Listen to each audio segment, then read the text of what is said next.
আজীবন প্রচার করছে ইসলামে কোনো মাজার নাই। যুবকদেরকে বুঝাইছে মাজার মানে ভেঙে ফেলতে হবে, কারণ হাদিস শরীফে সহিহ মুসলিম আছে, নাহা রাসূলুল্লাহ সাল্লাল্লাহু আলাইহি ওয়াসাল্লাম আইয়ুজাসসাসাল কবর ওয়া আইয়ুকআদ আলাইহি ওয়া আইয়ুবনা আলাইহি, মানে কবরে চুনকাম করা, কবরের উপরে বসা এবং কবর পাকা করা নবীজি নিষেধ করেছেন। এই হাদিস শরীফটা দিয়ে আপনাদের যুবকদেরকে বুঝায় যে ইসলামে কোনো মাজার নাই, উঁচা মাজার ভেঙে ফেলতে হবে, আল্লাহর নবী নিষেধ করছে। কিন্তু মাজার পাকা করার পক্ষে যে আরো হাদিস শরীফ আছে এগুলি তারা জানেই না। আমার জানা মতে 50টার উপরে মাজার পাকা করার, মাজার করার দলিল আছে 50টার উপরে। কয়টার উপরে? দিছি মাত্র 2টা। এতেই যদি এই নাড়াছাড়া, 2টা হাদিস শরীফ জাস্ট আমি ফেসবুকে প্রচার করছি, তাও এর চেয়ে আরো শক্তিশালী দলিল আমার কাছে মজুদ আছে, আলহামদুলিল্লাহ।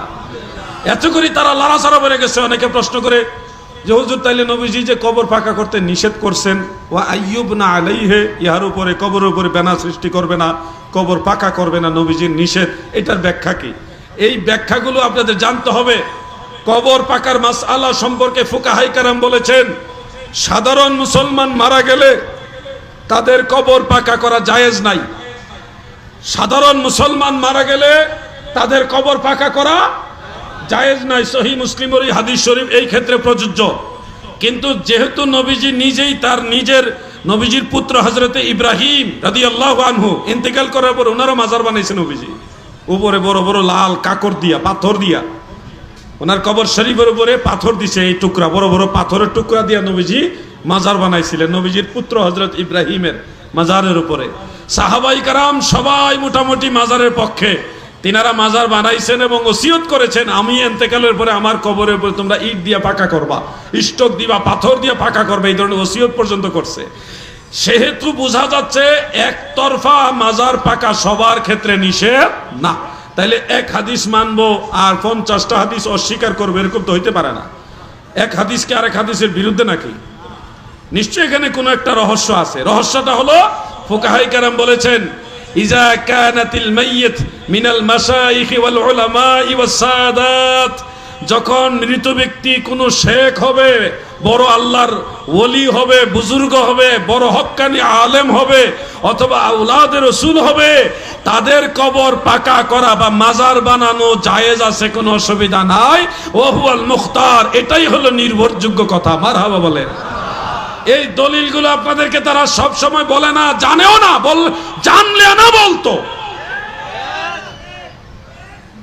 এই ফিতনার যুগে আপনাদের বলি, আমরা সাধারণ মানুষের কবর পাকার পক্ষে কথা বলি না, আমরা ওলি আল্লাহর মাজারের পক্ষে কথা বলি।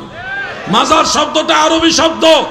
যারা মনে করেন মাজার শব্দ কোরআন হাদিসে নাই, আপনাদেরকে বলছি কোরআন হাদিস বুঝার মতো সেই ক্যাপাসিটি আপনার নাই। যদি ক্যাপাসিটি থাকতো তাহলে মাজার কোরআন হাদিসে নাই বলতেন না। মাজার শব্দটা হলো ইসমে জরফ।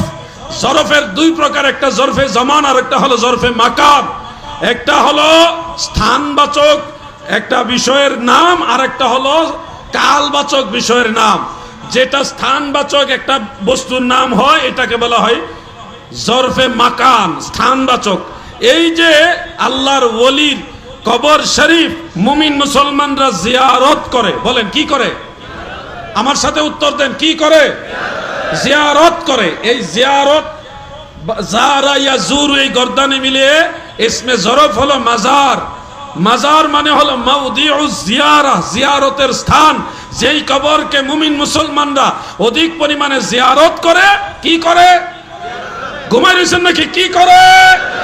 জিয়ারত করে। জিয়ারত ইসলামে আছে না নাই? জিয়ারত আছে, মাজার নাই, এটা কেমন কথা? জিয়ারত থাকলেই তো মাজার হয়। জিয়ারত আছে মানেই তো মাজার আছে। জিয়ারত যেই কবর বেশি ভাবে অধিক পরিমাণে করা হয় এটাই তো মাজার। জিয়ারত আছে মানে মাজার আছে। যারা বলবে ইসলামে মাজার নাই, এরা ইসলাম বোঝে না, এরা জিয়ারতের হাকিকত বোঝে না। ঠিক কিনা বলে?